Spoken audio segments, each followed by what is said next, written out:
Nuriatin Finanhari M.Eng, yang dalam hal ini diwakili oleh Bapak Insinyur Edi Hindiarto Judoadi MAB selaku pemateri pada hari ini. Yang kami hormati Bapak Ismoyo Argo, Senior Manager Business Relation and General Affairs Energy, PT Supreme Energy selaku pemateri pada hari ini. Yang kami hormati Bapak Agus Abdullah PhD, Founder Geodwipa Cloud Computing selaku narasumber pada hari ini. Jajaran sponsor Wardah Kosmetik Beauty Indonesia, Lampung Geosense Survey, dan keluarga alumni Teknik Geofisika Unila, yang kami muliakan para tamu undangan serta peserta Seminar Nasional GWS 2020 yang berbahagia. Puji syukur kepada Allah Subhanahu wa Ta'ala karena berkat rahmat dan hidayahnya kita dapat menghadiri Seminar Nasional GWS 2020 dalam keadaan sehat walafiat. Salawat beserta salam, marilah senantiasa kita sanjungkan kepada baginda besar Nabi Muhammad SAW yang telah membawa kita dari zaman yang gelap gulita. Suaranya nggak jelas ini ya. Seperti saat ini. Keras. Pakai itu juga nggak bisa nih. Kami ucapkan selamat datang dalam acara Seminar Nasional Geophysics Week Event and Seminar 2020 dengan tema IoT and Big Data Challenges in Applied Geophysics for Optimizing Energy pada Jumat 18 September 2020. Perkenankanlah saya, Aulia Kurniasi, untuk memandu acara pada hari ini.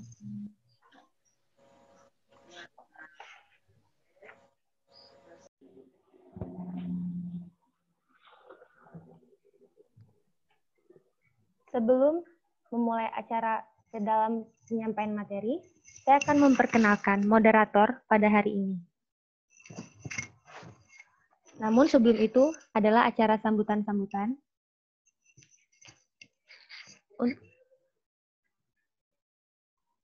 Sebelum memulai acara pada pagi hari ini, marilah kita buka acara pada pagi hari ini dengan membaca lafaz basmalah. Bismillahirrahmanirrahim. Acara kedua adalah pembacaan ayat-ayat suci Al-Quran yang akan dikumandangkan oleh Saudara Budzar Al-Ghifari. Kepada beliau dipersilahkan.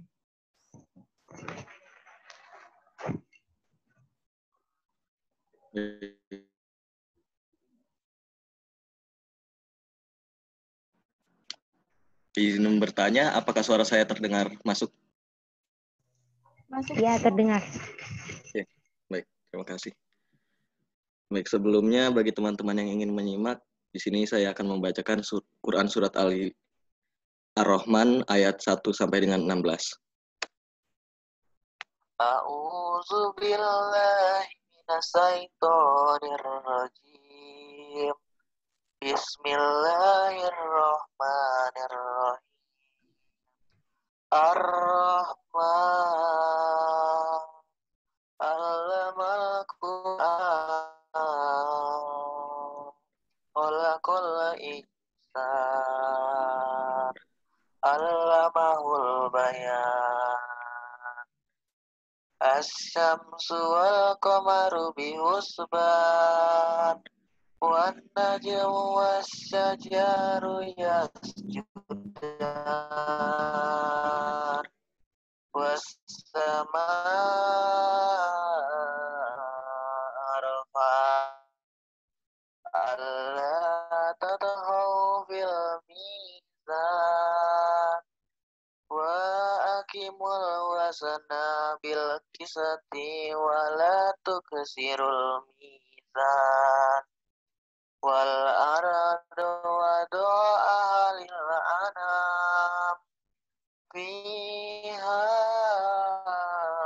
fakihatu wan nakhlu zatul akmam wal habzul azfi war raihan fabi ayyi ala'i rabbikuma tukadziban khalaqal insana min salsalin kafaqar wa khalaqal janna min marijim min nar fabi ayyi ala'i rabbikuma tukadziban.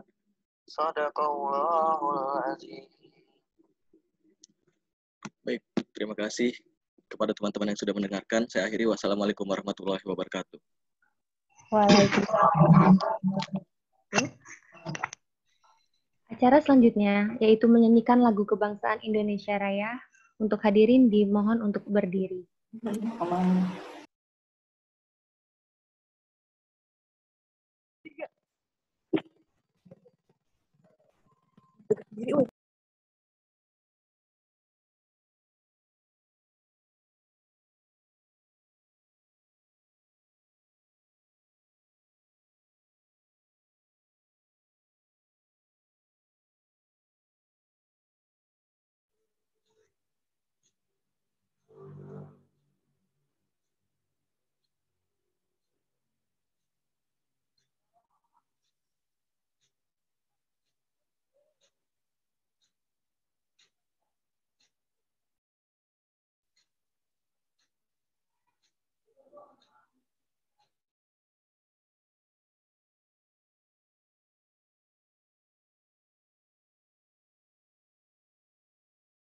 Mempunyai kesatuan budaya dan terikat oleh kesadaran budaya tersebut sehingga menjadi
Terima kasih, hadirin dipersilakan untuk duduk kembali.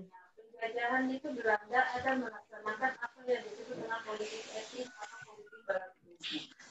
Ya, supaya Selanjutnya, kita akan masuk ke dalam rangkaian sambutan. Sambutan pertama akan disampaikan oleh Ketua Pelaksana GWS 2020 kepada Saudara Paulus Leonardo Manurung. Kepadanya dipersilakan.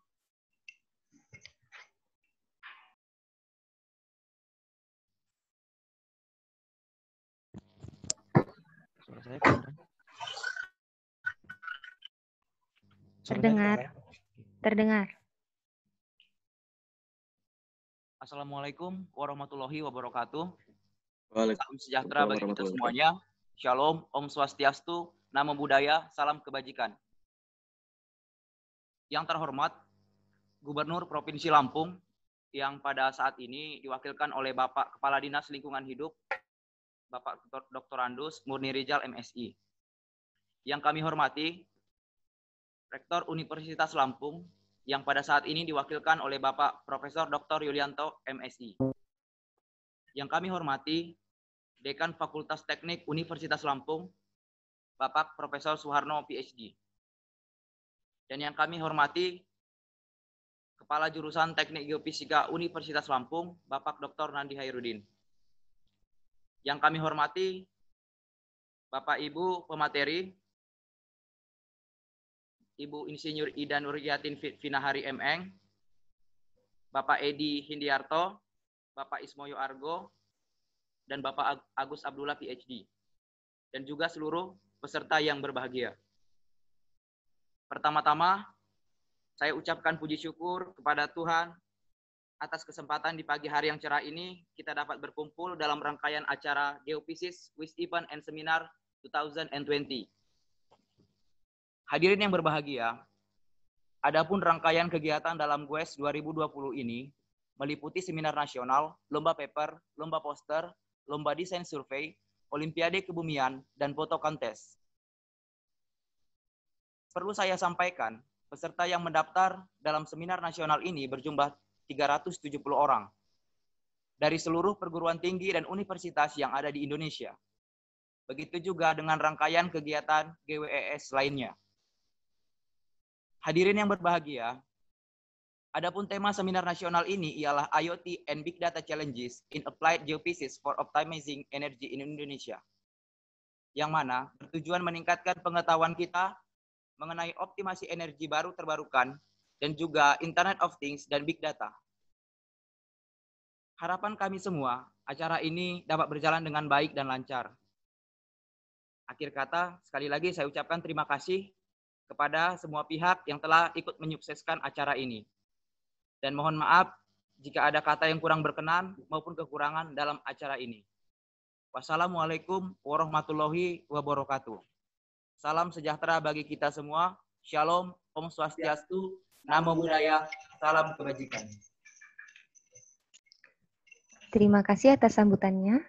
Selanjutnya akan disampaikan sambutan dari Ketua Jurusan Teknik Geofisika Universitas Lampung kepada Bapak Dr. Insinyur Nandi Hairudin MSI. Dipersilahkan.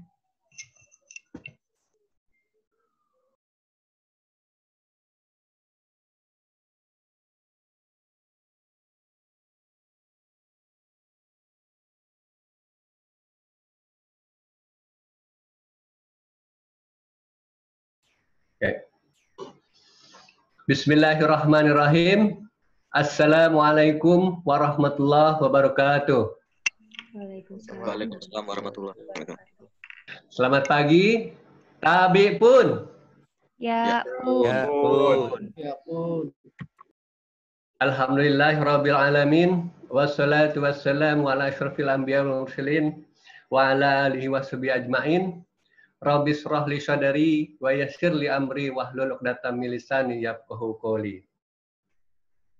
Syukur alhamdulillah kita panjatkan pada Allah Subhanahu wa taala bahwa dengan karunia dan rahmatnya kita semua bisa dipertemukan dalam suatu hajatan utama Hima TG Buana jurusan Teknik Geofisika Fakultas Teknik Universitas Lampung yaitu GWES. Acara ini rutin dilaksanakan setiap tahun. Namun penyelenggaraan tahun ini sangat berbeda dengan tahun-tahun sebelumnya. Kenapa? Karena seperti yang kita ketahui atau kita rasakan saat ini, bahwa kita sedang menghadapi pandemi COVID-19 yang melanda seluruh penjuru dunia. Banyak hal yang diakibatkan pandemi ini membuat kita tidak bisa melakukan sesuatu seperti biasanya. Ataupun kita bisa melakukan sesuatu dengan syarat-syarat tertentu atau keterbatasan-keterbatasan.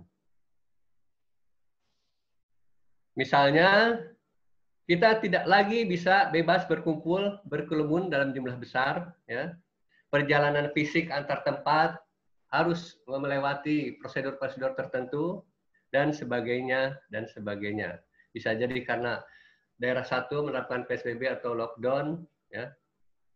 Namun, satu hal yang perlu kita syukuri bahwa ketika pandemi ini melanda, kita sudah memasuki era internet dan digital. Ya. Sehingga dengan internet, kita bisa berkomunikasi dan melakukan banyak hal tanpa harus hadir secara fisik, ya, seperti yang kita lakukan saat ini. Dengan internet kita bisa mendekatkan yang jauh, walaupun akibatnya di satu sisi juga ada yang menjauhkan yang dekat, gitu ya. Ini adalah era di mana semua hal dilakukan menggunakan internet. Internet menjadi komponen yang sangat penting dalam kehidupan manusia abad ini. Selain itu, era digital ya, membuat kita mampu menyimpan data yang sangat besar dan berlimpah dalam sebuah ruang virtual, ya, bukan lagi ruang real, gitu ya. Sehingga tidak membutuhkan penyediaan tempat yang sangat besar. saat ini pihak yang menguasai data akan mengontrol suatu bangsa. Jadi begitu pentingnya kita menguasai dan memanage sebuah data. Dan inilah ya salah satu kenapa seminar nasional ini mengambil topik IoT and Big Data Challenges in Applied Geophysics for Optimizing Energy in Indonesia. Ya, salah satunya bahwa kedua komponen IoT dan Big Data adalah sesuatu yang sangat-sangat penting di era zaman ini. Dan dengan karunia Allah, pada seminar ini menghadirkan 3 pakar yang akan membagikan ilmunya kepada kita. Dan surprise-nya salah satunya adalah teman saya waktu kuliah S1, yaitu Bapak Agus Abdullah. Terima sayang, beliau belum hadir di dalam Zoom ini. Ya.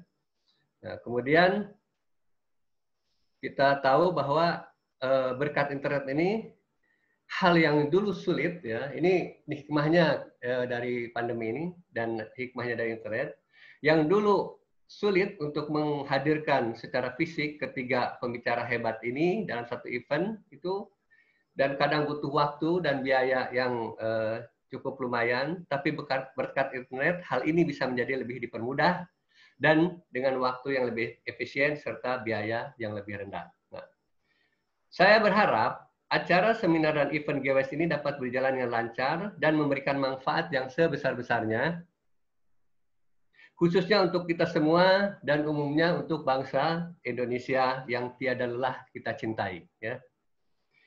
Terjangan COVID-19 ini bagaikan tsunami yang maha dahsyat, ya. Tapi yakinlah, bahtera yang megah yang bernama Indonesia Raya akan selalu terus, ya, menghadang dan terus berlayar sampai mencapai pulau impian yang bernama Baldatun Thayyibatun Warabun Ghafur.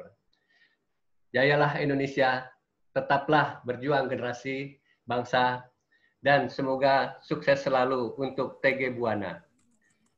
Wassalamualaikum warahmatullahi wabarakatuh. Waalaikumsalam warahmatullahi wabarakatuh. Terima kasih sambutannya Bapak Nandi.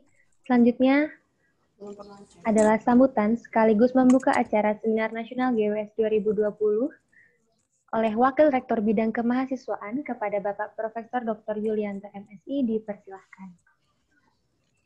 Terima kasih, moderator. Assalamualaikum warahmatullahi wabarakatuh. Waalaikumsalam warahmatullahi wabarakatuh.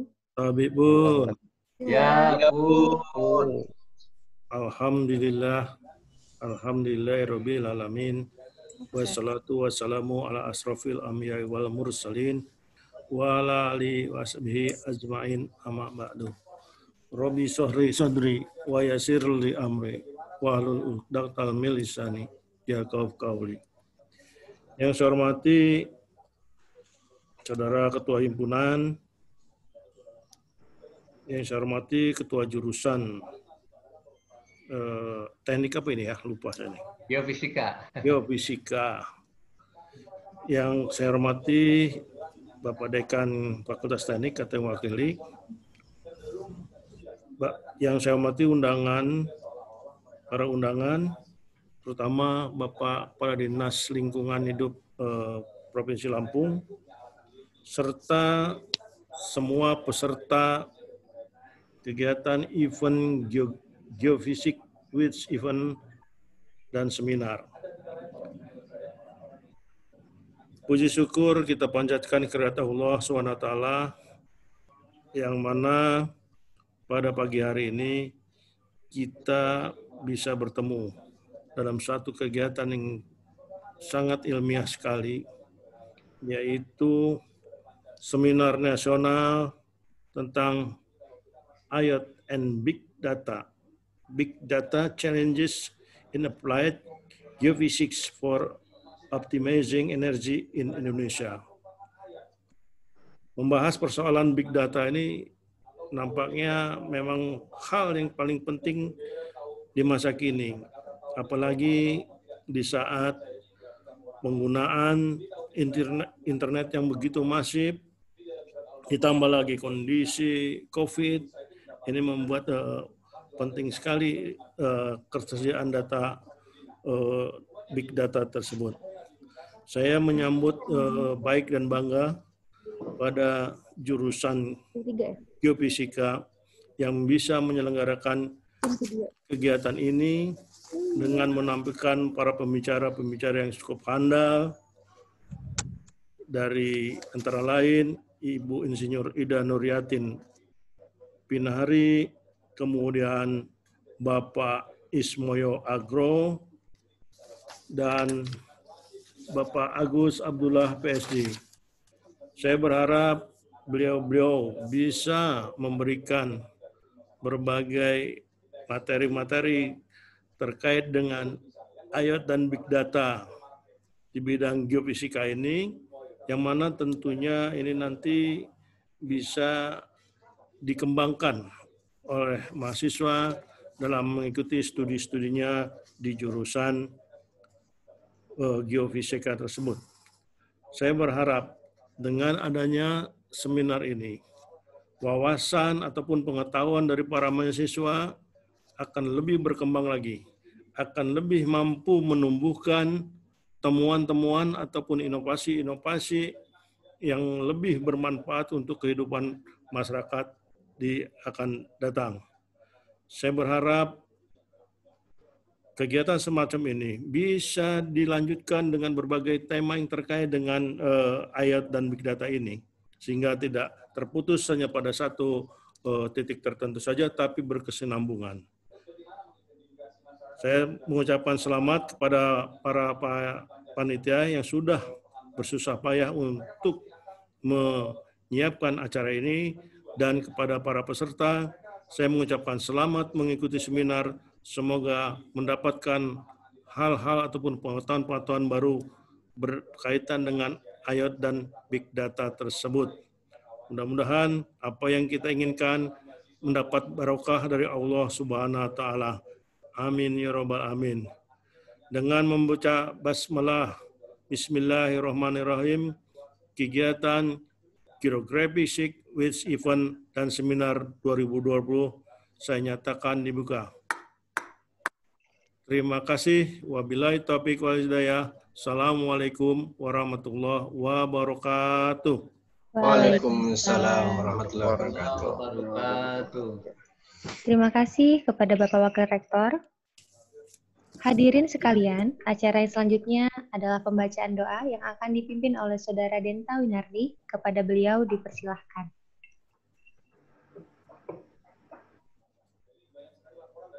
Cek apakah terdengar, moderator?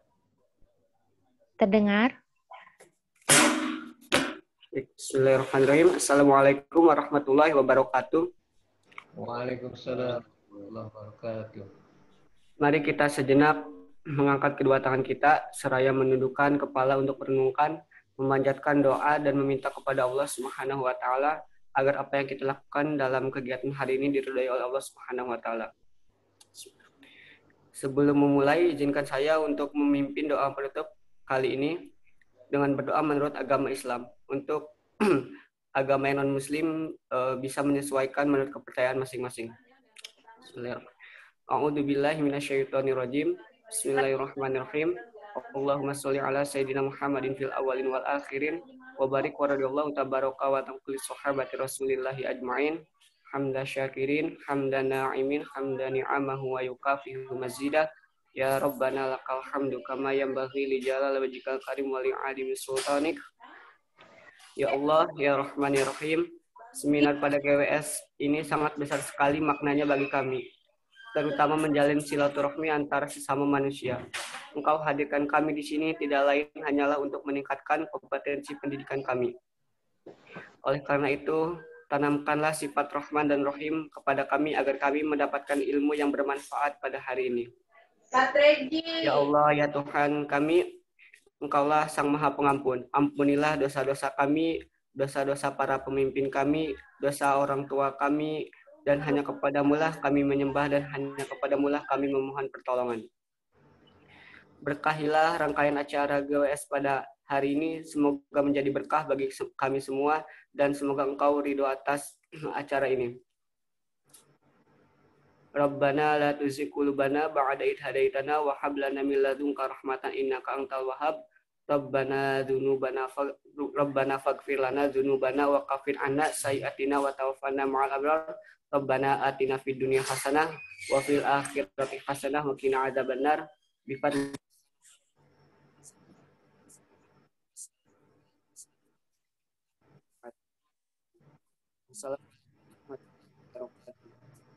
Waalaikumsalam warahmatullahi wabarakatuh. Amin amin ya rabbal alamin. Terima kasih sekali lagi saya ucapkan kepada Bapak Pelaksana Tugas Kepala Dinas Lingkungan, Bapak Dr. Murni Rizal MSI, selaku perwakilan dari Gubernur Provinsi Lampung. Terima kasih kepada tamu undangan yang terhormat dan hadirin sekalian. Tibalah kita pada acara inti, yaitu seminar nasional. Namun sebelum masuk kepada penyampaian materi, saya akan memperkenalkan moderator untuk penyampaian materi hari ini. Moderator pada kali ini lahir di Polewali 26 Juni 1972, jabatan sebagai dosen lektor jurusan Teknik Geofisika Fakultas Teknik Universitas Lampung. Bidang keahlian beliau meliputi kajian energi terbarukan, geofisika lingkungan, dan panas bumi. Beliau menempuh pendidikan di S1 Universitas Hasanuddin Makassar tahun 1997, S2 di Universitas Gadjah Mada Yogyakarta tahun 2002, S3 Institut Pertanian Bogor, Kota Bogor tahun 2018. Kepada Bapak Dr. Alimuddin SSI MSI, dipersilahkan untuk memandu penyampaian materi pertama pada hari ini. Tes, apakah suara saya terdengar? Terdengar jelas, Bapak. Oke, terima kasih. Bismillahirrahmanirrahim. Assalamualaikum warahmatullahi wabarakatuh. Habib pun. Ya, pun. Selamat pagi dan salam sejahtera bagi kita semua. Yang saya hormati Bapak Gubernur Provinsi Lampung yang dalam hal ini diwakili oleh Kepala Dinas Lingkungan Hidup, Bapak Dr. Andes Murni Rizal. Yang terhormat Bapak Rektor Universitas Lampung yang dalam hal ini diwakili oleh Wakil Rektor 3 Profesor Yulianto.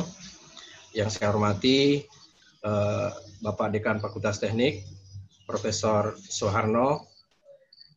Kemudian yang saya hormati Bapak para Wakil Dekan Fakultas Teknik dan yang saya hormati Ketua Jurusan Teknik Geofisika Bapak Dr. Nandi Herudin, dan yang saya hormati Bapak-Bapak dan Ibu para pembicara pada seminar hari ini.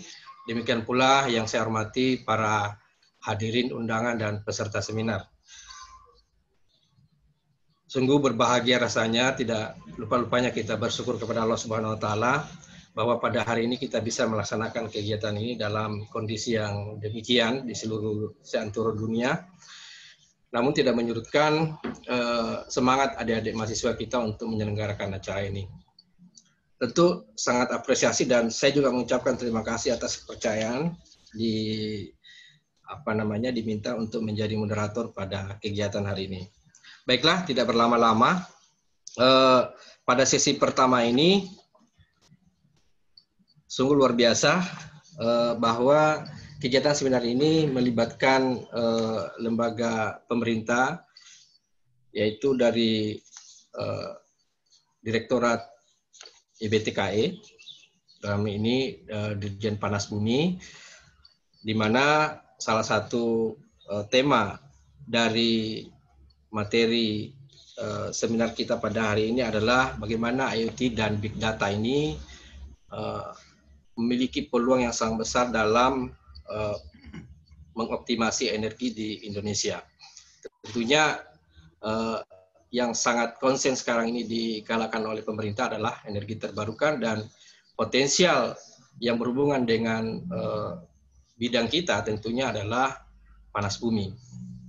Dan mungkin salah satu alasan dari panitia mengundang pihak lembaga pemerintah dalam hal ini Direktorat Panas Bumi, karena di Lampung ini salah satu yang terbesar di Sumatera. Ya, salah satu yang terbesar di Sumatera adalah mengenai energi terbarukan yaitu panas bumi. Dan pembicara dalam hal ini yang mewakili dari Direktur Panas Bumi dari Ibu Ida Nuryatin Pinanhari yang beliau tidak bisa hadir, tetapi yang menggantikan beliau ini juga orang hebat ya, Pak Edi Hindiarto Judwadi. Selamat pagi Pak. Ya. Selamat pagi Pak. Ya, saya bacakan sekilas kurikulum vitae beliau. Beliau masih muda orangnya ya, semangatnya masih muda. Jangan lihat dari penampakan, tapi lihat dari semangat beliau. Dan beliau dari jabatan di kelembagaan pemerintah ini cukup lama ya. Dari tahun 1992 beliau sudah di Dirjen Minyak dan Gas Bumi. Kemudian tahun 2009 masuk ke Dewan Energi Nasional. Kemudian tahun 2012 mulai masuk ke Energi Panas Bumi. Dan sampai sekarang ini beliau jabatannya adalah Kesubdit Pelayanan dan Bimbingan Usaha Panas Bumi, Dirjen EBTKE sejak April 2017 sampai sekarang.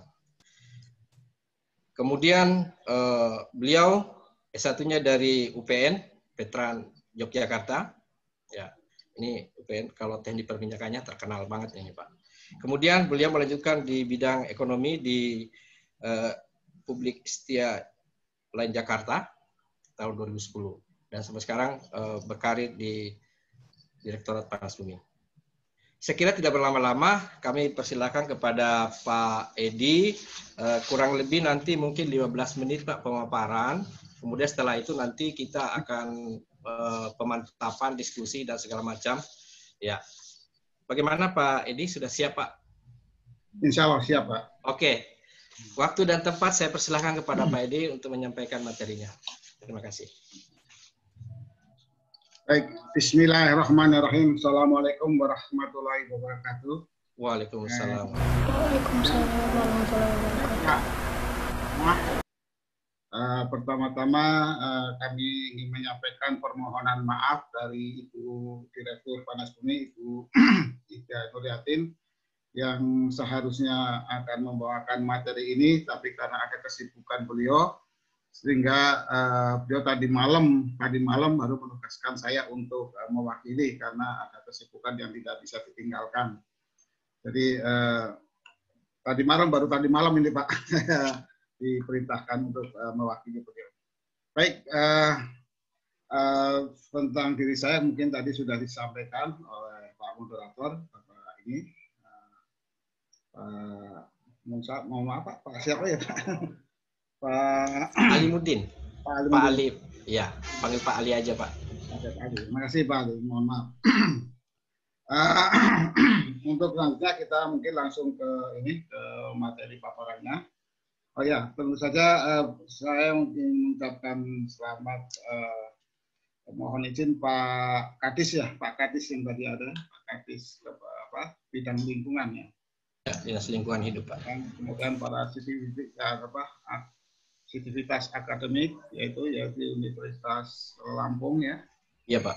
Juga para hadirin yang saya hormati, saya cintai, para rekan-rekan mahasiswa, adik-adik mahasiswa tentunya.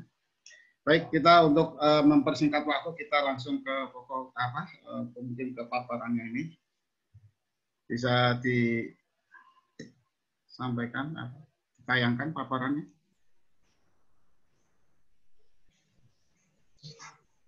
Panitia, paparan Pak Edi, apakah sudah bisa Oke.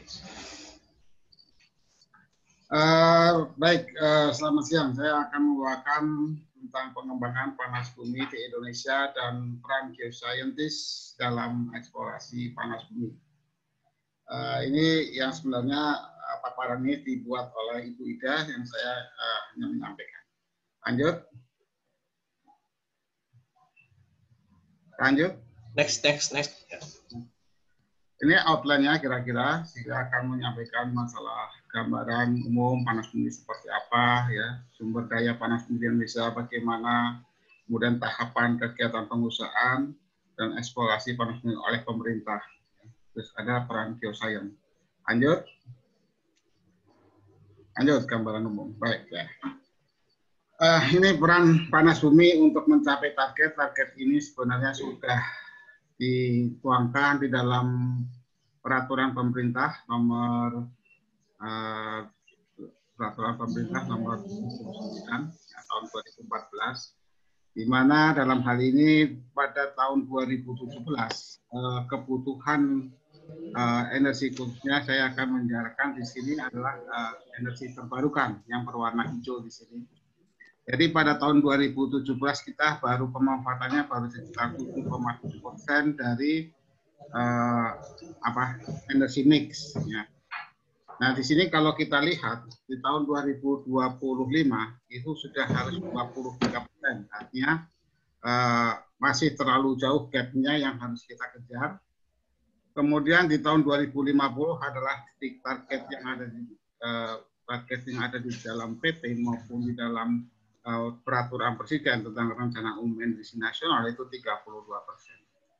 Artinya dari sini saya ingin menyampaikan bahwa ke depan energi baru terbarukan dan mau tidak mau ataupun tidak suka kita bangsa Indonesia dan pada khususnya dan dunia pada umumnya itu akan mengarah ke energi terbarukan.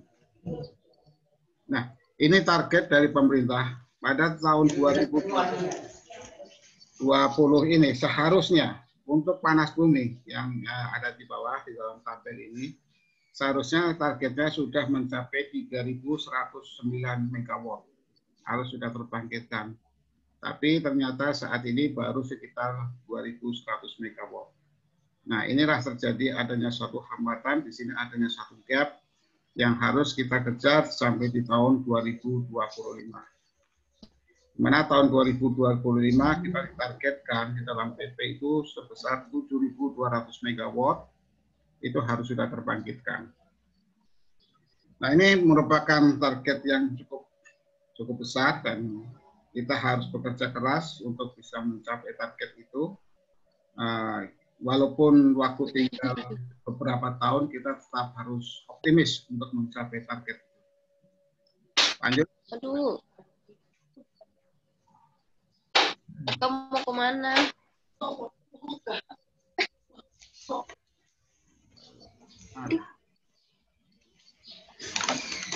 Nah, ini kapasitas yang terpasang saat ini, ya Pak. Untuk PLTP, saya hanya menyampaikan mungkin di sini adalah energi yang terbarukan. Kalau masalah fosil itu mungkin nggak saya ini, karena memang kita bicarakan adalah di sini adalah panas bumi. Kalau di Sumatera itu sekarang ini yang bisa dibangkitkan hanya sekitar 744 ya. Memang sebagian besar itu ada di Pulau Jawa. Nah, karena memang kenapa Pulau Jawa itu besar karena sebagian besar dari Ring of Fire itu yang mau dimulai dari Sumatera sana dari Pulau Sabang terus sampai ke Bukit Barisan sampai ke Lampung ini. Itulah sebenarnya jalur gunung api dan disitulah sebenarnya pusat-pusat sumber panas bumi. Kemudian masuk ke Jawa mulai dari Jawa Barat, Jawa Tengah, kemudian masuk ke Jawa Timur, sampai masuk ke Sumatera, Sulawesi, sampai ke Maluku sana. Itulah sebenarnya cincin daripada Ring of Fire dari cincin gunung api. Nah itu makanya kita tidak heran. Di sini sudah terlihat bahwa Jawa PLTP-nya cukup besar. Di sini yang sudah terbangkitkan ada 1.266. Kemudian di Sumatera seluruhnya ada 744. Kalimantan itu tidak ada ya di sana panas buminya karena memang di sana merupakan daerah yang boleh gunung api ada di sana. Jadi di sana termasuk daerah stabil justru di sana adalah akan minyak dan batu bara energi fosil itu besar kandungannya karena memang daerah untuk terjadinya minyak ada di sana. Kemudian ada di Sulawesi cukup banyak juga di sini ada sekitar 120 megawatt yang dibangkitkan di Lahindong. Nah, dari total semuanya sekarang itu di sekitar itu ada 2.131 megawatt. Lanjut. Nah, ini rencana aksi untuk mencapai NDC. Jadi National Development Compensation. Jadi rencana aksinya kita di dalam Paris Agreement kita sudah berjanji kepada dunia internasional bahwa 29% kita akan menurunkan gas rumah kaca ya, artinya GRK-nya. Di mana untuk target yang di sektor energi itu ditargetkan itu di tahun 2025 itu 314 miliar ton CO2 yang harus ditargetkan untuk bisa menurunkan itu. Nah, aksi apa yang akan dilakukan oleh Kementerian SDM? Yang pertama adalah kita akan adakan efisiensi energi. Kita memanfaatkan renewable energy, kemudian ada menggunakan clean teknologi, ada menggunakan fuel switching, jadi penggantian peralatan yang menggunakan energi fosil. Kemudian di sini ada post mining reclamation. Jadi itu aksi-aksi yang akan dilakukan oleh Kementerian SDM. Di mana memang semuanya ini membutuhkan biaya dan investasi yang cukup besar dan menurut perkiraan sekitar 3.500 triliun rupiah atau sekitar 259 miliar US dollar. Itu yang rencana kita. Dan apa rencananya nanti di sektor panas bumi tentunya pemerintah akan mengejar target itu karena memang di samping adanya gap pencapaian di dalam target yang masih belum tercapai. Itu nanti menggunakan pemerintah akan melakukan eksplorasi. Lanjut dulu. Nah, ini mungkin teman-teman dari mahasiswa sudah paham sekali tentang sistem panas bumi di sini ya. Saya rasa mungkin saya lewatin saja. Mungkin lanjut.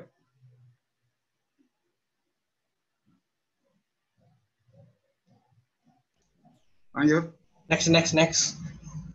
Nah, ini karakteristik panas bumi. Nah, karakteristik panas bumi itu mempunyai sifat yang cukup berbeda dengan energi fosil lainnya. Yang pertama bahwa energi panas bumi itu merupakan sumber energi bersih dan ramah lingkungan. Jadi kadar CO2 yang dihasilkan dari ini sangat kecil, boleh dikatakan nol. Ya, jadi masih sangat kecil sekali sehingga memang bisa dikatakan sebagai energi bersih. Kemudian bebas dari risiko kenaikan harga bahan bakar fosil. Nah, ini berbeda dengan menggunakan energi lainnya seperti penggunaan batu bara, karena biasanya itu energi panas bumi ini digunakan dalam kontrak jangka panjang, di mana tidak terpengaruh dengan adanya naik turunnya energi minyak misalkan ataupun gas. Kalau menggunakan energi minyak atau gas ataupun batu bara, di salah satu energi itu akan naik, semuanya akan ikut naik. Nah, kalau panas bumi itu enggak. Karena ini biasanya kontraknya jangka panjang dan sudah didesain dari awal. Sudah di-set dari awal harganya itu seberapa sampai selama 30 tahun. Jadi tidak terlalu berpengaruh terhadap kenaikan harga. Kemudian tidak tergantung dari cuaca, supaya ketersediaan fasilitas pengangkutan dan bongkar muat. Ini karena memang panas bumi itu dialirkan kan melalui pipa ya. Pipa dari panas yang sudah diekstrak, kemudian masuk ke turbin, dialirkan melalui pipa. Jadi walaupun itu cuacanya itu hujan cukup besar, terjadi itu tidak ada pengaruhnya, tergantung dari cuaca tidak ada. Kecuali mungkin kalau misalkan terjadi longsor atau itu baru berpengaruh. Tapi masalah cuaca lain halnya dengan minyak. Minyak misalkan dalam hujan yang besar ataupun terjadi gelombang di laut untuk pengiriman minyak sehingga minyak tidak bisa bersandar, tentunya akan terpengaruh suplai ke demand ke masyarakat. Yang selanjutnya adalah ini merupakan energi setempat, jadi memang panas bumi itu tidak bisa diekspor, tidak bisa artinya gini, di mana panas bumi itu ditemukan, disitulah dia harus dibangkitkan. Makanya tidak heran kalau panas bumi itu ada di gunung-gunung, ada di gunung ya. Misalkan kayak Supreme nih Pak, nanti ke Pak Ismoyo ditanyakan, Supreme katakanlah. Itu ada di gunung mana ada ya di situ harus dibangkitkan. Makanya tidak heran ya harus di kawasan hutan gitu. Dan inilah merupakan salah satu tantangan bagi pengembang panas bumi dalam menghadapi era saat ini ya, yang era keterbukaan ini, karena memang masyarakat di sini sudah boleh dikatakan dilibatkan dalam pembangunan energi, sehingga kalau kita menggunakan memanfaatkan atau membangun suatu pembangkit listrik di sana, tentu saja masyarakat harus dilibatkan karena memang itu sudah dijamin di dalam undang-undang panas bumi dan tidak memerlukan lahan yang luas ya. Memang di sini idealnya kalau pengembangan panas bumi itu secara rule of thumb-nya itu sekitar 1 megawatt sekitar 1 hektar. Jadi kalau pembangkitannya 20 megawatt ya sekitar 20 hektar, yang itu biasa sudah digunakan baik untuk jalan, untuk pembangunan plannya itu sendiri, dan untuk semuanya. Itu lahan yang akan digunakan. Walaupun WKP-nya itu sangat luas ya. Wilayah kerjanya sangat luas, tapi lahan yang digunakan adalah kurang lebih kalau rule of thumb-nya itu 1 megawatt sekitar 1 hektar. Lanjut. Nah, ini mungkin saya akan menyampaikan tentang, boleh dikatakan ini keberhasilannya dari Kementerian SDM, ya, kondisi pengembangannya. Sumber daya alam kita sudah terdeteksi sekarang ada sekitar 23,9 gigawatt. Kemudian kita sudah menetapkan wilayah pengembangan panas bumi ada 60 WKP yang sudah ditetapkan, yang akan siap untuk dilelangkan. Kemudian ada 14 WKP yang untuk survei pendahuluan dan eksplorasi. Jadi WBSPE. Kemudian menarik investasi kita sampai di tahun 2020 di kuartal 2 investasi yang sudah masuk sekitar 300 juta ya. Ya. Berapa berarti ya? 300 juta dolar yang sudah masuk sampai kuartal 2. Kemudian kita sudah menetapkan beberapa regulasi sudah menyusun untuk pengembangan panas bumi, mulai dari undang-undang, PP, kemudian ada Perpres, ada Permen, dan silakan nanti bisa di-download di sdm.go.id. Kemudian kapasitas terpasang kita tadi sudah sampaikan sekitar 2.130,7 megawatt. Artinya kalau dibandingkan dengan cadangan sekitar 23,9 gigawatt, ini masih sangat-sangatlah kecil dari target yang ini. Kemudian produksi listriknya sekitar 9.000 gigawatt hour. Kemudian produksi uap kita sampai kuartal 2 itu 65,2 juta ton. Ya. Kemudian menghasilkan PNBP ini dari pengusahaan panas bumi, nanti setiap pengusahaan itu harus menyerahkan PNBP baik diperoleh dari luas BKP-nya, artinya dari iuran eksplorasi dihitung itu per luas wilayah BKP, kemudian dari produksinya di totalnya sekitar 748 juta rupiah, sekitar 0,7 triliun. Lanjut. Nah, ini overview regulasi, mungkin Bapak Ibu silahkan kalau mau belajar ini, karena untuk belajar ini cukup panjang dan cukup, kalau dibicarakan cukup memakan waktu yang lama. Silakan mungkin bisa di-download di webnya SDM.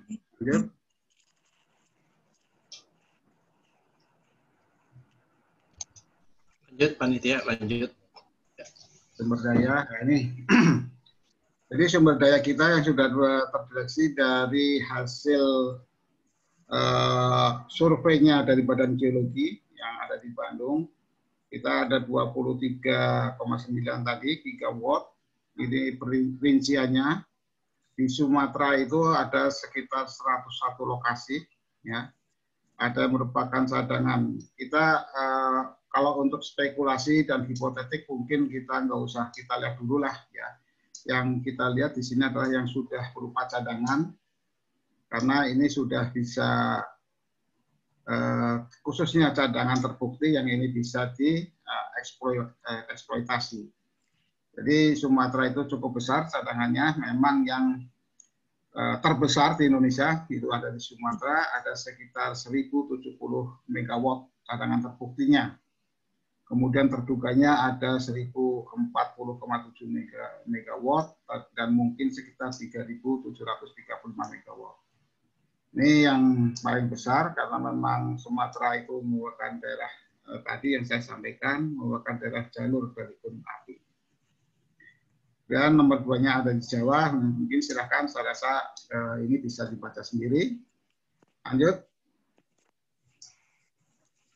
Nah ini kapasitas dari cadangan yang sudah dilakukan eksploitasi dan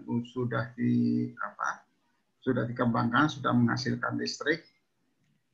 Yang pertama ada di Sibayak Sinabung, ya itu ada 10 megawatt, walaupun ini boleh dikatakan ada permasalahan dengan kontraktornya. Kemudian ada di Jawa Barat, di Ciberem Parapakti, itu di Gunung Salak. Itu yang sekarang dikelola oleh Energi dengan total kapasitas sekitar 377 megawatt. Kemudian ada di Pengalengan, Jawa Barat. Di sana ada dua pengusahaan yang dilakukan oleh Star Energy, khususnya di area Wayang Windu, dan kemudian oleh PT Geodipa Energi yang ada di Patuha, yaitu sekitar 55 megawatt. Dan ini Geodipa merupakan satu-satunya BUMN yang bergerak di bidang panas bumi yang dibentuk oleh pemerintah. Jadi Geodipa nanti yang banyak mengoperasikan panas bumi ke depannya. Bersama dengan Pertamina Geothermal Energy. Ini merupakan satu BUMN yang kalau BUMN Pertamina itu di bawah Pertamina, tapi kalau Geodipa itu di bawah Kementerian Keuangan. Itu bedanya. Dan kalau Pertamina Geothermal Energy sebenarnya itu merupakan anak perusahaan, ya, anak perusahaan Pertamina, artinya bukan merupakan BUMN yang 100%. Saya rasa mungkin ini bisa dibaca sendiri, silahkan. Ini kapasitasnya. Lanjut. Nah ini sumber daya yang ada di Provinsi Lampung yang sudah teridentifikasi, ya. Yang saat ini sudah produksi itu kan di Hulu-Hulu, ya, punyanya Pertamina Geothermal. Kita sudah membangkitkan di sana ada 220 megawatt. Dan kemungkinan nanti akan juga dikembangkan lagi dengan optimalisasi, ya, jadi mungkin dengan binary. Sebenarnya masih ada beberapa ini kalau yang akan dikembangkan di daerah Lampung, contohnya misalkan yang di Soskinco sekarang sedang dilakukan PSPE oleh Star Energy. Kemudian ada di Wairate ini yang sebenarnya dari investor dari Italia sudah masuk ke sana, tapi mungkin masih ada kendala, mungkin kita nanti nggak tahu perkembangannya ke depan, tapi cukup ada kendala di sana. Itu mungkin yang dalam waktu dekat yang akan bisa dikembangkan di ini. Kemudian di Danau Rano juga sudah mulai akan dilakukan pengembangan. Kemudian ada yang sudah ini, ada yang di Raja Basa, ya, Raja Basa Lampung Selatan. Itu dikirimkan oleh Supreme, ini tempatnya Pak Ismoyo tadi. ya, kemudian ada di Wai Panas, itu Tenggamus itu yang oleh PGE, ya, Pertamina Geothermal. Saya rasa itu mungkin, jadi skop Lampung memang jadi lumbung energi panas bumi di sana, cukup besar. Lanjut. Nah, ini tantangan atau pengembangan panas bumi kita yang tadi saya sampaikan, karena memang banyak yang ada di hutan. Tantangannya terutama adalah karena singgungan dengan kawasan hutan. Ini yang merupakan tantangan yang harus kita hadapi bagaimanapun juga, karena kehutanan ini, apalagi kalau sudah masuk ke hutan konservasi, itu apalagi kalau di Sumatera sudah masuk ke TRHS ya, tadi itu merupakan satu sudah dilindungi secara internasional, ya, Tropical Rainforest Heritage of Sumatera, dilindungi oleh UNESCO. Ini nggak gampang masuk ke sana. Kemudian ada tantangannya ini adalah isu sosial dan perizinan, ya. Masalah isu sosial ini khususnya kami dari pemerintah teruslah mohon kepada teman-teman atau adik-adik mahasiswa ini ataupun dari universitas untuk bisa ikut menyuarakan dan menyadarkan masyarakat yang kurang mengetahui tentang adanya bagaimana panas bumi ini. Jadi dengan adik-adik mahasiswa mungkin bisa merupakan corong dari pemerintah untuk ke masyarakat, sehingga masyarakat bisa ikut berpartisipasi dalam pengembangan panas bumi. Kemudian cadangan panas bumi ini yang tidak sesuai dengan perencanaan, ya, karena memang saat ini cadangannya itu belum begitu valid yang sudah ini, karena memang harus dilakukan eksplorasi yang secara detail. Makanya sekarang solusinya pemerintah akan melakukan eksplorasi dulu, kemudian baru dilakukan dilelang kepada badan usaha. Artinya di sini resikonya akan diambil, resiko eksplorasi akan diambil oleh pemerintah. Kemudian yang selanjutnya adalah akses pendanaan. Memang ini cukup susah untuk mendapatkan akses pendanaan, khususnya pada saat tahap eksplorasi. Apalagi kalau di Indonesia, kalau mungkin dari luar negeri ada banyak yang cukup bisa mendanai, tapi kalau Indonesia masih bank masih belum berani untuk mendanai ini. Kemudian kelayakan proyek, ya, tarif listrik kepada masyarakat ini yang ya seperti kita ketahui bersama, di sini adalah pemberi listrik adalah cuma satu-satunya adalah PLN, dan tarif listrik tentunya mempertimbangkan dari berbagai aspek, ya, dari baik aspek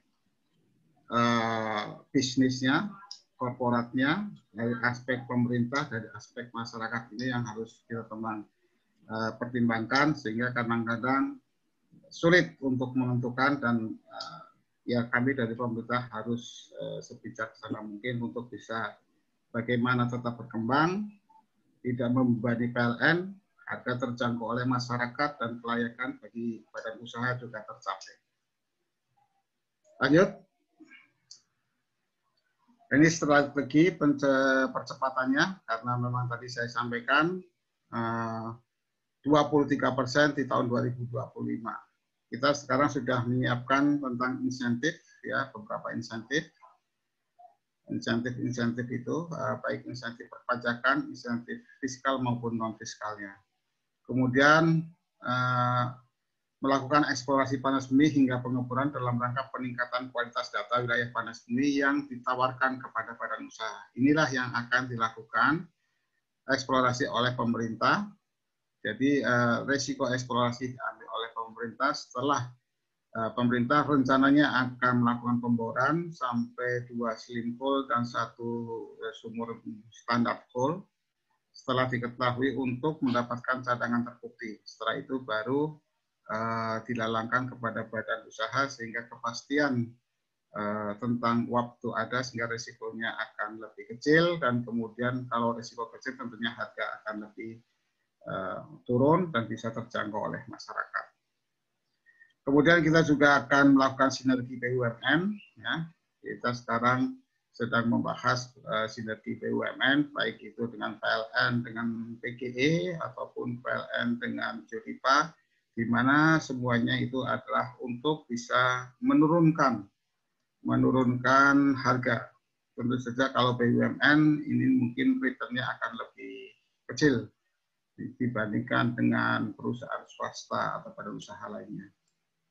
Kemudian kita juga akan melakukan optimalisasi WKP, ya, baik melalui pengembangan pembangkit skala kecil maupun dengan menggunakan binary. Sudah banyak perusahaan yang minat untuk ini. Kemudian mengembangkan sumber daya panas bumi di wilayah Indonesia bagian timur. Nah, kita sekarang juga ada program masalah Flores Geothermal Island. Jadi nanti rencananya di Indonesia bagian timur daerah Flores karena banyak panas bumi yang ada di sana, tapi panas bumi kecil-kecil sehingga memang terdiri dari pulau-pulau, dan kami akan mengembangkan melalui program Flores Geothermal Island. Kemudian penciptaan demand, ya, kita sekarang maka pemerintah akan membentuk kawasan-kawasan industri yang bertujuan untuk menciptakan demand-demand yang ada di daerah-daerah yang frontier, sehingga diharapkan nanti panas bumi maupun industri lainnya bisa berkembang di daerah tersebut. Kemudian ada sinergi masyarakat dengan pemerintah daerah untuk mengelola isu sosial. Ini yang tadi saya sampaikan. Di era demokrasi ini, sebuah pembangunan harus melibatkan sinergi, ya, baik itu pemerintah pusat, pemerintah daerah, maupun masyarakat dan swasta. Itu yang harus disinergikan. Ya kan? Nah, untuk ini isu yang masyarakat ini selalu khususnya yang ada di panas bumi, resistensi sosial itu masih cukup tinggi, dan makanya tadi saya minta mahasiswa ataupun akademisi itu dari kampus universitas bisa ikut membantu pemerintah untuk menyuarakan pengembangan panas bumi di Indonesia. Kemudian kita mengadakan monitoring dan evaluasi, kemudian ada joint study, knowledge sharing, dan seperti ini sudah saya sampaikan, ada joint study kita juga akan melakukan dengan baik dengan swasta maupun dengan BUMN. Lanjut. Nah, ini tahapan dari eksplorasi, tahapan dari pengusahaan panas bumi. Jadi setelah itu WKP itu ditetapkan oleh pemerintah, kemudian kita akan melakukan pelelangan. Jadi setelah ditetapkan WKP, itu pemerintah bisa melakukan ada tiga cara untuk memberikan WKP itu kepada pengusaha. Baik itu melalui pelelangan, maupun untuk melalui penugasan kepada BUMN, atau penugasan kepada BLU. Nah, ini ada tiga cara untuk menawarkan. Kalau melalui pelelangan, tentu saja akan melalui pelelangan, baik itu lelang terbatas maupun lelang terbuka. Ya, kalau lelang terbatas itu hanya setelah dilakukan setelah pelelangan terbuka, misalkan tidak ada peminatnya, ataupun misalkan peminatnya juga cuma satu, itu nanti akan dilakukan lelang terbatas.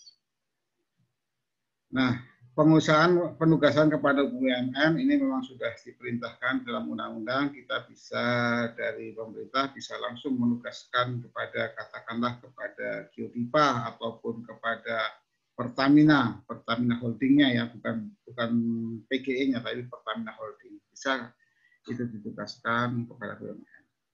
Kemudian setelah itu semuanya sudah selesai, kemudian pemerintah akan menerbitkan IPB, izin pengusahaan panas bumi, untuk melakukan kegiatan eksplorasi, dan jangka waktunya juga dibatasi di sini. Itu paling cepat itu 5 tahun dan paling lama,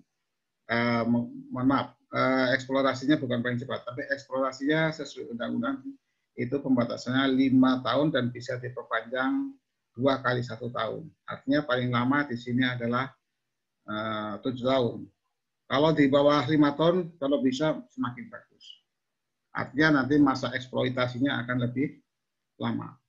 Karena izin panas bumi itu berlaku selama 37 tahun dari semenjak dilakukan kegiatan eksplorasi. Pertama izin panas bumi itu diterbitkan. Itu 37 tahun, 7 tahun untuk eksplorasi dan 30 tahun untuk eksploitasi. Apabila akan lebih lama, lebih cepat untuk eksplorasi, berarti waktu eksploitasinya akan lebih lama. Tapi kalau misalkan eksplorasinya lebih dari 7 tahun, ya waktu eksploitasinya akan berkurang. Setelah dilakukan FS, kemudian diajukan kepada Menteri untuk mendapatkan persetujuan FS-nya, apakah feasible atau tidak. Kemudian setelah itu baru diterbitkan IUPTL, jadi izin usaha penyediaan tenaga listrik. Kemudian setelah itu Menteri SDM akan memberikan penugasan kepada PLN untuk membeli harga listriknya itu.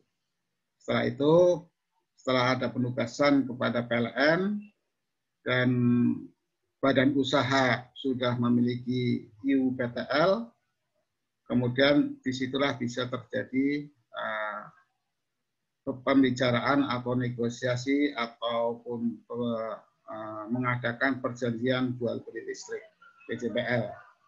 Setelah selesai PJBL-nya sudah ditandatangani oleh kedua belah pihak, baru bisa dilakukan pemanfaatan, yaitu untuk menghasilkan listrik.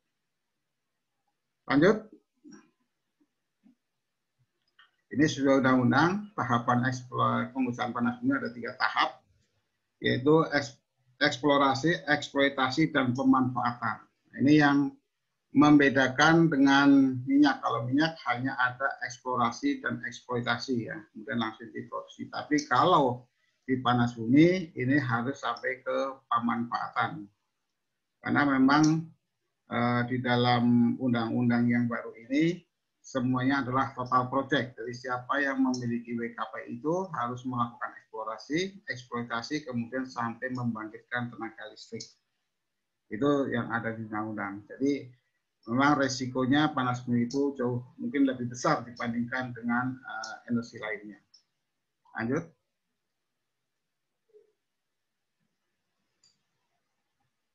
Lanjut.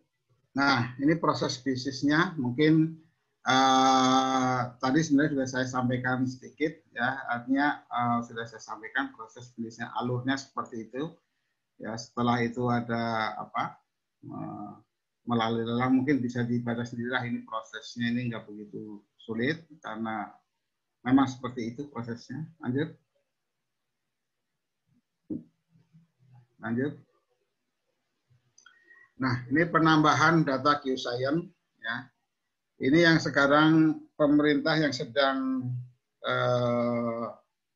akan melaksanakan program ini. Dimulai tahun 2020 ini baru kita baru mulai bergerak, baru mengadakan sosialisasi, dan mudah-mudahan di tahun 2021 sudah bisa terlaksana. Ini program yang terbaru, jadi alasannya kenapa pemerintah melakukan geoscience dan eksplorasi dibiayai oleh pemerintah, dibiayai melalui APBN, ya. Karena memang potensinya kita tidak terbelakangi, potensi cukup besar, tadi sudah sampaikan, tapi pemanfaatnya masih terlalu kecil, sekitar 8,9% atau 2.130,7 megawatt. Ini sangat disayangkan pada kita dikaruniai oleh Allah Subhanahu wa Ta'ala dengan potensi yang cukup besar. Kemudian pengembangan panas bumi pada tahap eksplorasi memiliki risiko yang tinggi. Ya. Risiko pengembangan panas bumi itu masih sangat tinggi karena keterbatasan data geoscience dan eksplorasi panas bumi. Saat ini risiko eksplorasi ditanggung oleh badan usaha. Ya, jadi risiko di saat ini yang ada saat ini, mungkin nanti bisa tanyakan Pak Ismoyo, apa risikonya besar sekali pada saat tahap eksplorasi ini. Ini harus ditanggung oleh badan usaha. Apakah dia menemukan apa enggak, itu risiko yang sangat besar yang harus ditanggung oleh badan usaha. Kemudian menurut kajian dari World Bank tahun 2000, pemboran eksplorasi, uji produksi, dan pemutakhiran pemodelan konseptual dapat menurunkan risiko pengembangan dari 90% hingga 50%. Mungkin nanti di belakang aja saya sampaikan, di sini ada. Mungkin lanjut dulu. Nah, ini Jadi di tahap pertama itu adakan pre-survey, itu saat ini kan masih dilakukan oleh baik oleh badan usaha melalui PSP ataupun kalau pemerintah melakukan survei pendahuluan yang dilakukan oleh Badan Geologi. Dari hasil itu mendapatkan data geoscience, ya, baik geologi, geofisika maupun geokimia. Itu hanya bisa kalau sudah dilaksanakan itu hanya bisa menurunkan risiko sekitar 5%. Kemudian apabila dilakukan tahap kedua, katakanlah menggunakan 3G, ya, geoscience, ditambah dengan penggunaan sumur landaian suhu, kemudian juga dilakukan MT di sini, dia hanya bisa menurunkan risiko sekitar 10%. Risikonya turunnya cuma 10%. Kemudian apabila kita dilakukan drilling, ya, drilling pemboran eksplorasi, baik oleh pengembangan infrastruktur, kita bisa menurunkan risiko 50%. Nah, inilah yang akan diambil oleh pemerintah sampai tahap di sini. Jadi eksplorasi itu akan dilakukan oleh pemerintah. Pemerintah akan melakukan pemboran eksplorasi, yaitu 2 slim hole dan 1 standard hole, juga untuk membangun infrastruktur, untuk sampai melakukan pengujian. Kemudian makanya resikonya akan turun sekitar 50%, dan tentunya nanti kalau resiko turun, ini akibatnya harganya akan turun. Setelah itu baru dilakukan FS yang lebih detail lagi. Ini kan sudah setelah eksplorasi dilakukan oleh pemerintah akan melelang. Kemudian ada pemenang lelang, di badan usaha itu melakukan kajian lagi sehingga akan dibuat 1 sampai FS. Itu akan menurunkan risiko sekitar 50%. Jadi risiko yang masih tersisa tinggal 45%. Nah, ini yang tentu saja garis titik-titik ini adalah merupakan suatu biayanya, jadi semakin lama biaya akan semakin besar. Jadi kalau dilakukan oleh pemerintah, pemerintah harus kurang lebih mengeluarkan biaya yang sangat besar sekali ini. Karena dua slim hole itu, 1 slim hole sekitar $2 juta. Jadi $4 juta, kalau sekitar pemboran eksplorasi sekitar $5 juta, ada $9 juta ditambah dengan infrastruktur. Jadi cukup besar lah, sekitar $10 juta. Nah, kemudian sampai dilakukan delineasi dan tentu saja akan merupakan risiko. Ini merupakan risiko setelah ditanggung oleh badan usaha itu akan lebih kecil, sehingga nanti harganya akan lebih murah. Lanjut. Nah, ini mungkin peta wilayah eksplorasi panas bumi oleh pemerintah. Sudah kita petakan di sini, ya, di dari tahun 2020 sampai 2024 ini yang akan dilakukan. Jadi eksplorasi oleh pemerintah ada sekitar 20 WKP yang akan dilakukan mulai dari Aceh sampai ke Maluku sana. Ini daerahnya itu ada ini. Silakan dibaca sendiri. Lanjut. Nah, ini tahapan metode kegiatan penambahan daya geoscience oleh pemerintah. Ya, jadi pemerintah akan melakukan akuisisi data geoscience, baik itu melalui survei penginderaan jarak jauh, ya, remote sensing atau dengan lidar. Kemudian ada survei geologi, geokimia, dan geofisika, baik itu secara dengan MT. Dari hasil akuisisi data, tentu saja kita akan melakukan integrasi data, akuisisi geoscience, ini yang akan dilakukan oleh pemerintah. Integrasi ini akan dilakukan oleh Badan Geologi dan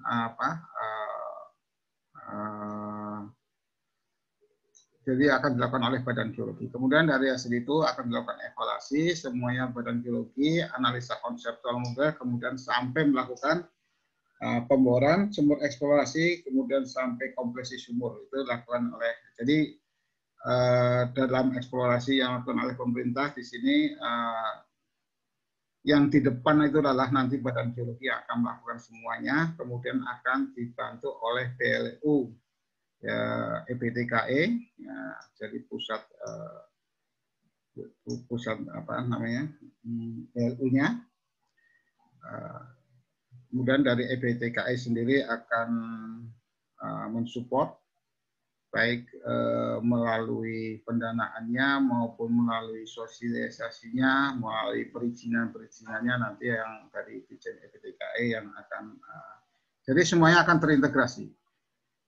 Tentu saja kita juga harus bekerja sama baik dengan Kementerian Lingkungan Hidup, dengan Pemda, dengan Bappenas, semuanya akan kita itu nanti tugasnya Dirjen EBTKI. Lanjut, perannya geosains. Nah, ini peran geosainsnya dalam pengembangan panas bumi. Inilah nanti dalam pengembangan panas bumi ini sebenarnya banyak dibutuhkan tenaga-tenaga ahli ya. Kalau dari hasil kajian itu ada 1 megawatt kurang lebih membutuhkan 3 tenaga kerja ahli. Jadi baik itu ahli dari geologi, geofisika, mungkin dari geokimia, dari studi-studi lainnya, misalkan dari teknik sipil, mesin apa, kurang lebih 1 megawatt itu sekitar dibutuhkan tiga tenaga ahli. Jadi tidak termasuk tenaga lokal yang tenaga kasar satpam maupun tidak termasuk. Jadi tenaga ahlinya. Jadi kalau nanti katakanlah Raja Basa akan mengembangkan di situ 55 megawatt, berarti sekitar 165 tenaga ahli yang akan dibutuhkan. Baik itu ada yang dilakukan di pusat, di Jakarta, maupun ada yang di lapangan. Terus, kurang lebih seperti itu. Tahap dan survei terus saja di sini adalah pertama kita menggunakan studi pustaka dulu, ada geologi mapping, ada sampling, ada estimasi temperatur, ada pembuatan model. Ini masuk dalam tahap survei dan eksplorasi. Di sinilah geoscience atau baik geologi maupun geofisik di sini yang cukup berperan karena memang masih dalam tahap eksplorasi. Kemudian menuju ke tahap pengembangan. Penentuan lokasi pemboran ini sudah mulai bergabung dengan adanya, tapi masih tetap berperan geologi dan geofisika. Kemudian evaluasi hasil pengeboran, identifikasi litologi ini sudah masuk dengan disiplin-disiplin ilmu lainnya. Kemudian kalau baru sudah tahap operasi, kalau sudah tahap operasi karena memang orang geologi, geofisika itu memang untuk eksplorasi, artinya di tahap operasi produksi masih dibutuhkan, tapi tidak sebanyak yang pada tahap eksplorasi. Ya, kalau sudah tahap operasi ini sudah menyebut ke engineering dan karena eksplorasi masih tetap berjalan terus di lapangan-lapangan yang lainnya, di tempat-tempat yang lainnya, tapi mungkin tidak sebanyak pada saat awal. Lanjut. Nah, ini peran geosainsnya,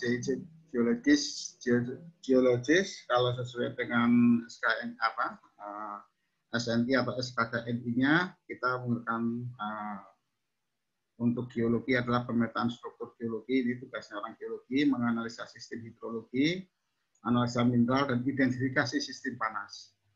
Nah, kalau geofisik di mana ininya bidang tugasnya? Yang pertama, identifikasi dan pemetaan struktur bawah permukaan dengan metode fisika.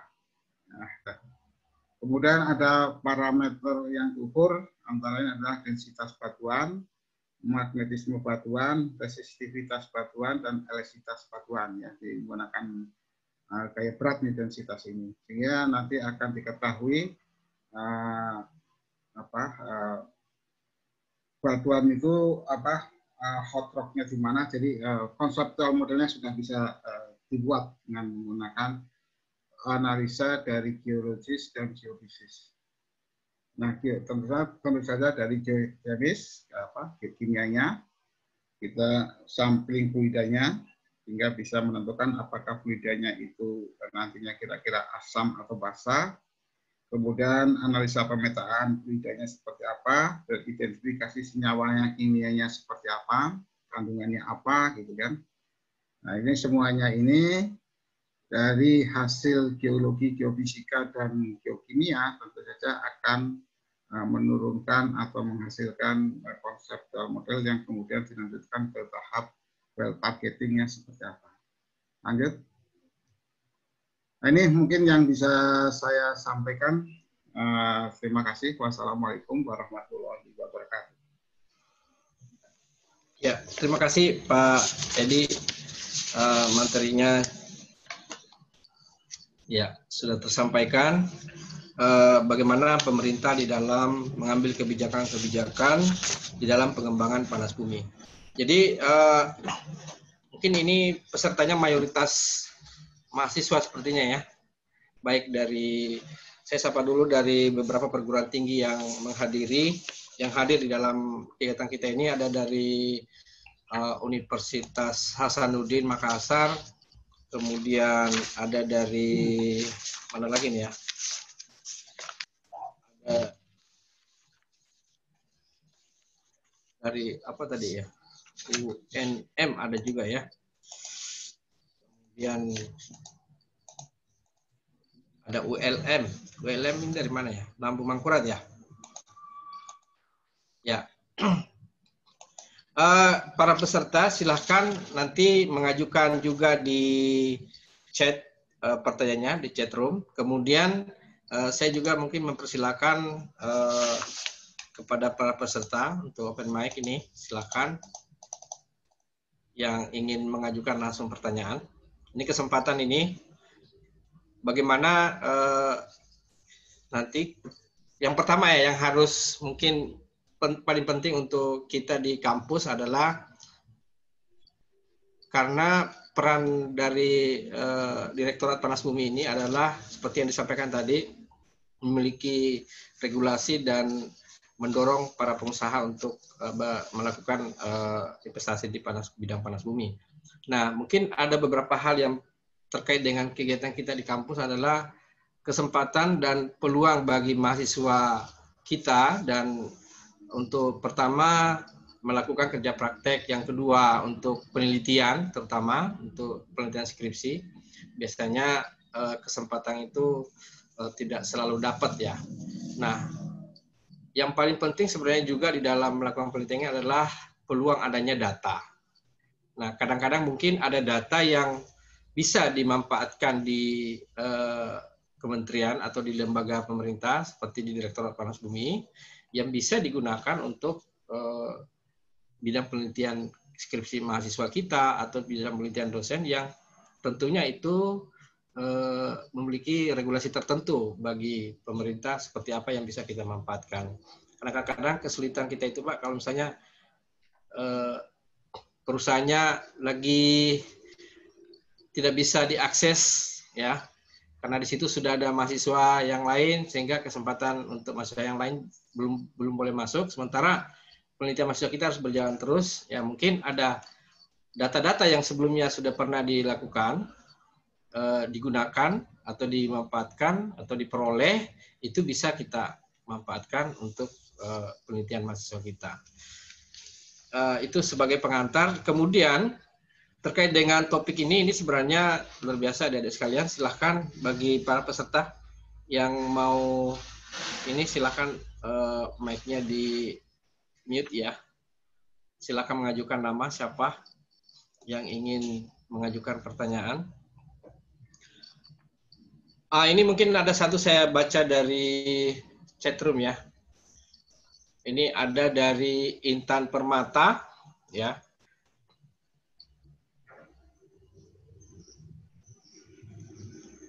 Oh, bukan Intan. Oh, dari ini, dari Wilman Effendi, sorry. Nah, nama dari Wilman Effendi dari Universitas Jambi. Mana? Silakan. Saya bisa langsung persilakan ini untuk kesempatan pertama, mungkin open mic dulu. Dari Wilman Effendi ada? Ya, Pak. Ya, silakan. Baiklah, sebelumnya perkenalkan, nama saya Wilman Effendi Siregar dari Universitas Jambi.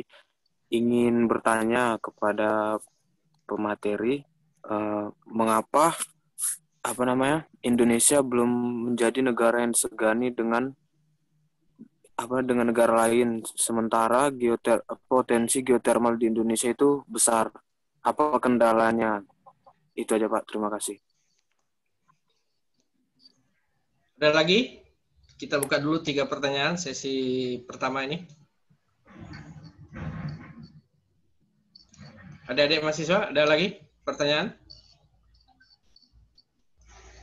Oke, sambil dipikir-pikir apa yang sudah disampaikan tadi, Darf, apa yang terpikirkan mengenai kebijakan panas bumi ini, saya persilakan kepada Pak Edi, mungkin bisa memberikan ulasan, Pak.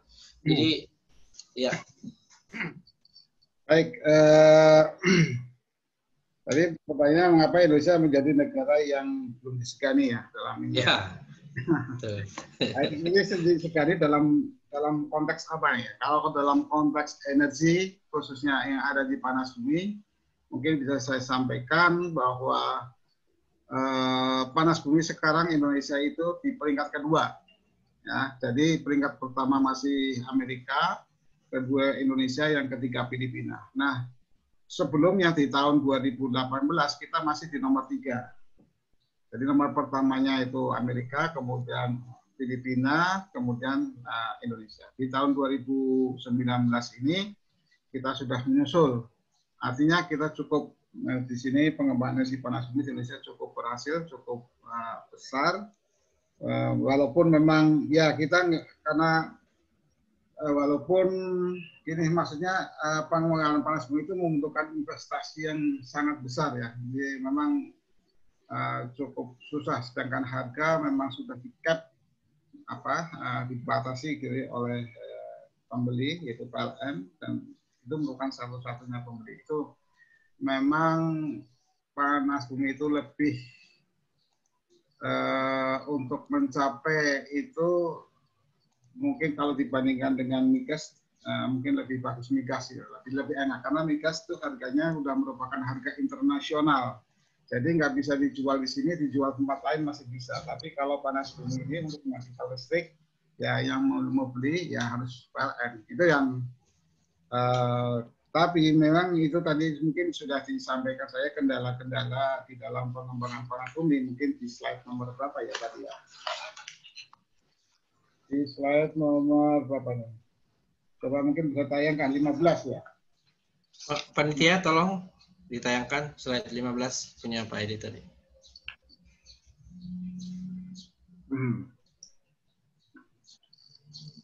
Slide 15. Nah, ini tantangan dalam pengembangan panas bumi. Khususnya sekarang yang sedang marak itu adalah terkait dengan isu sosial. Di mana-mana terjadi isu sosial, resistensi masyarakat terhadap pengembangan panas bumi. Karena memang belum terinformasikan dengan baik kepada masyarakat. Contoh yang jelas misalkan, yang ada di Sumatera misalkan dari pengembangan Wairate. Maaf, yang ada di Padang, yang itu ada satu, ya kita nggak menyebutkan, ada orang-orang yang tidak bertanggung jawab yang memprovokasi untuk menolak pengembangan panas bumi kepada masyarakat. Dan ini karena masyarakat yang tidak paham apakah itu sehingga banyak sekali diprovokasi. Misalkan dengan menggunakan isu nanti air akan habis, atau mungkin isunya nanti akan seperti Lapindo, akan meledak. Yang perlu saya sampaikan, kalau isu seperti Lapindo, bahwa panas bumi ini kan ada di daerah gunung-gunung. Batuannya itu keras. Sedangkan kalau Lapindo itu kan daerah batuan sedimen. Di sana adalah migas. Yang batuannya otomatis lebih lemah. Dimana kalau panas bumi itu yang biasanya itu tekanannya nggak begitu besar, tapi panasnya tinggi. Tapi kalau di migas, tekanannya lebih tinggi daripada panasnya. Sehingga kemungkinan sangat kecil sekali untuk bisa terjadi seperti di Lapindo. kemungkinan. Karena memang batuannya keras, khususnya ada di batuan keras.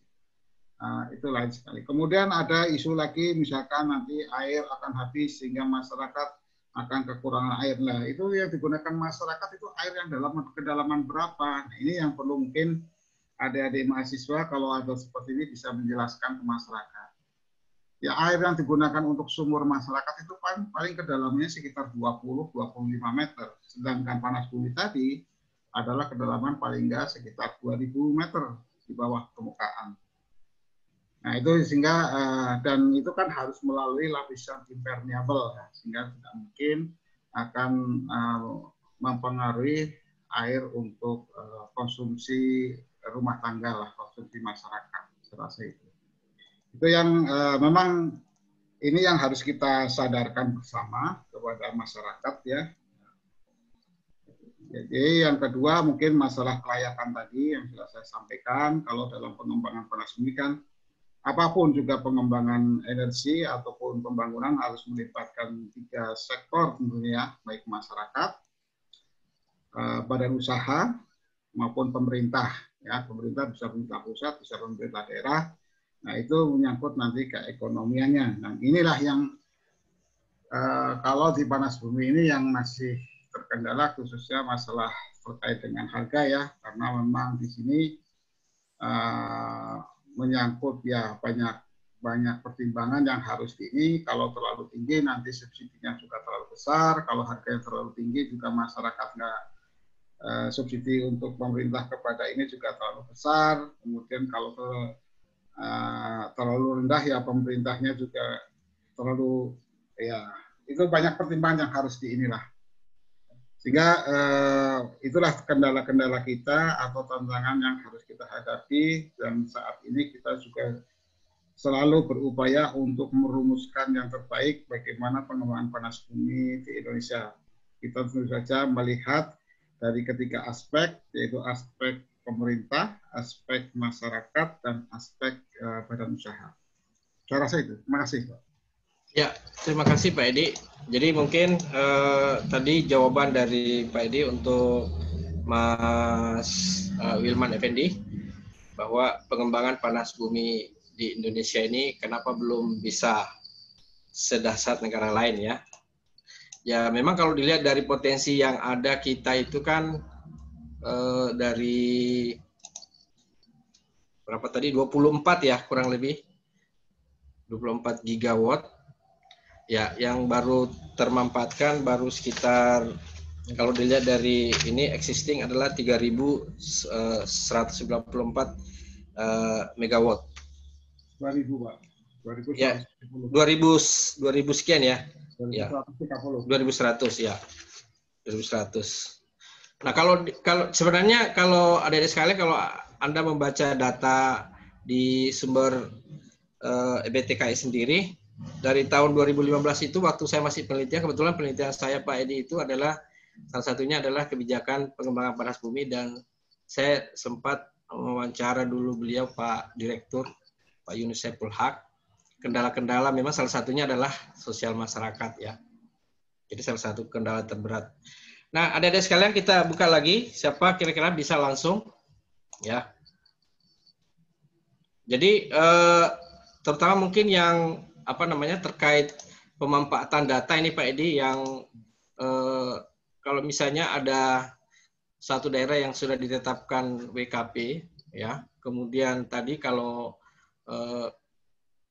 ada setelah dilakukan penetapan WKP, kemudian ada daerah yang tidak potensial untuk dikembangkan, mungkin data-data sebelumnya itu kalau hanya tersimpan saja mungkin mubazir juga, ya. Tapi kalau bisa diakses oleh terutama di kalangan kita mahasiswa di kampus, apakah bisa untuk menjadi diakses untuk menjadi objek penelitian mahasiswa kita Pak ini, Pak Edi.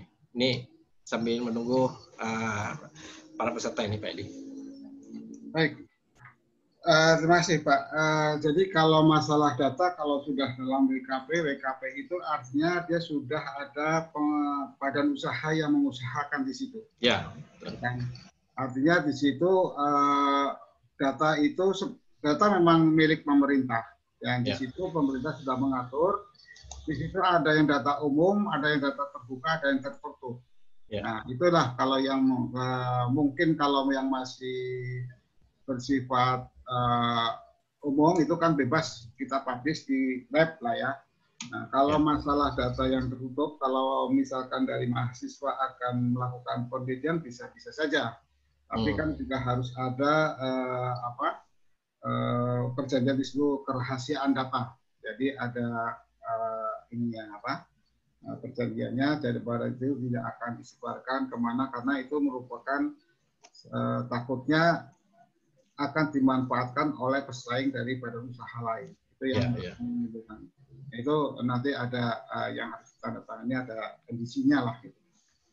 Jadi merasa Ibu Pak. Jadi ada data yang tertutup, ada yang data terbuka. Nah itu semuanya pada prinsipnya itu boleh kalau untuk penelitian ya. Nah, pada prinsipnya itu boleh. Ya. Terima kasih banyak Pak Edi atas informasinya. Jadi adik-adik mahasiswa sekalian, ada kesempatan untuk kita yang kesulitan untuk penelitian, apalagi masa pandemik ini sekarang banyak perusahaan yang tidak bisa menerima mahasiswa untuk melakukan penelitian di lapangan memang. Jadi mungkin satu-satunya cara adalah mencoba untuk mengakses langsung sumber-sumber data yang ada. Mungkin kita bisa melalui kantornya Pak Edi ya Pak Edi ya. Nanti ada suratnya Pak. Nanti kita kasih surat tugasnya Pak. Bisa. Oke, siap. Makasih banyak. Jadi nanti kalau mau lebih enak nanti kita hubungi dulu kantor Direktur Panas Bumi untuk kepentingan kita penelitian. Kemudian nanti seperti apa informasinya supaya mendapatkan surat rekomendasi mungkin untuk mendapatkan akses data penelitian. Ada lagi pertanyaan dari Oke, saya kira karena waktunya juga ada satu lagi kita buka kesempatan dari siapa, dari tapi namanya tadi siapa? Doni Rusdi, silakan langsung dari Universitas Terbuka ini, dari UT ya, silakan Pak Doni Rusdi mana? Oke, langsung. Halo. Ya, langsung silakan Mas Doni. Iya. Kenalkan, nama saya Doni Rusdi Agustaf dari Universitas Terbuka. Saya menanyakan ke pemateri Pak Edi terkait dengan pembuatan panas bumi, listrik panas bumi. Nah, itu kan tergantung lokasi, yaitu dengan syarat salah satunya 2000 meter dari permukaan tanah untuk memberikan alatnya. Kemudian yang saya tanyakan, di Indonesia kan potensi untuk panas matahari, itu kan ada cahaya matahari. Kenapa tidak diusahakan untuk solar, pembangkit listrik tenaga matahari dengan cahaya matahari? Nah, karena tadi saya mendengar bahwa di Sidoarjo itu kurang bagus, berarti kan ada kekurangan tempat, berkaitan tempat harus memenuhi syarat, sedangkan cahaya matahari hampir setiap tahunnya ada di Indonesia. Mungkin bisa memberikan argumen seperti itu, Pak. Karena dengan solar itu kemungkinan masyarakat bisa menikmati langsung, secara langsung seperti itu. Mungkin itu dulu, Pak. Terima kasih untuk waktunya. Baik, terima kasih Mas Doni. Mungkin coba Mas tolong bisa ditayangkan di slide 4. Slide 4, panitia. Slide 4. Langsung menuju slide 4. Ya. Nah, ini Mas. Jadi kalau kita melihat lingkaran-lingkaran itu dulu ya, artinya semua energi di sini akan dikembangkan. Ini sudah perintah dari Peraturan Pemerintah 79 tahun 2014. Baik itu fosil maupun non-fosil. Ya. Yang fosil baik itu batu bara, gas maupun minyak. Yang non-fosil energi terbarukan itu sudah dikembangkan semuanya. Di sini ada panas bumi, ada air, ada mikrohidro, ada bioenergi, ada surya, ya tadi yang matahari itu surya, ada angin, ada EPT lainnya. Semuanya akan dikembangkan. Dan ini tujuannya kita tidak akan dalam suatu energi hanya itu saja, karena ini menyangkut ketahanan energi nasional. Kita nggak bisa akan hanya tertumpu pada satu energi. Makanya kita ada kebijakan kita, diversifikasi energi itu penting. Nah, ini target kita, target pemerintah kita. Untuk surya, sekarang tadi yang dikatakan matahari, inilah energi surya. Ya. Jadi target kita itu sekarang itu kalau mulai dari 2016 ya, ada 79 megawatt, kemudian naik terus sampai akhirnya di tahun 2025 harus kita dari surya itu sekitar masuk 6.379. Itu target kita, target ini pemerintah kita untuk pengembangan. Jadi tentu saja akan dikembangkan, Mas. Itu jadi target kita. Jadi memang semuanya akan dikembangkan menuju untuk, karena ini terkait dengan ketahanan energi ya, jadi bukan hanya melihat dari satu sisi bisnisnya saja. Kalau bisnis kan kita harus melihat return-nya berapa, keekonomian berapa gitu. Dan sekarang energi surya ke depan kelihatannya akan lebih dikembangkan lebih besar. Karena sekarang sudah bisa, harganya sudah bisa turun.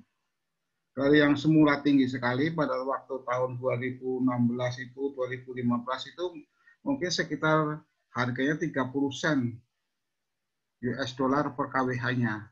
Sekarang sudah bisa masuk ke 15 sen. Artinya harga itu akan turun. Ya, maksud saya gini, dengan kehadiran teknologi itu bisa akan menurunkan harga. Ya, tentu saja teknologi ini pada waktu awalnya mesti akan mahal gitu ya. Tapi lambat laun setelah lebih banyak lagi akan turun. Dan teknologi juga akan menurunkan harga, akan menurunkan keekonomiannya pasti itu. Nah, bagaimana dengan panas bumi? Nah, panas bumi ini yang boleh dikatakan ya teknologinya seperti itu saja. Jadi yang bisa ditingkatkan di sini adalah efisiensinya. Kalau kita ya. Nah, ini efisiensinya untuk menurunkan, tapi nggak jauh karena memang kalau sudah eksplorasi, sudah mencakup eksploitasi, itu biaya yang digunakan itu masih cukup besar kalau karena apa? Untuk make up well-nya itu untuk menjaga uap, artinya agar pasokan uap bisa diterima di turbin itu kan harus dilakukan. Itu cukup besar. Sehingga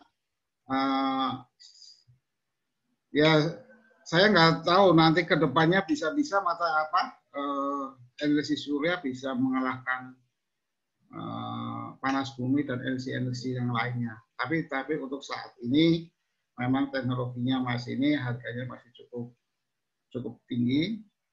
Tapi ke depan saya yakin energi surya akan bisa bersaing dengan energi yang lainnya.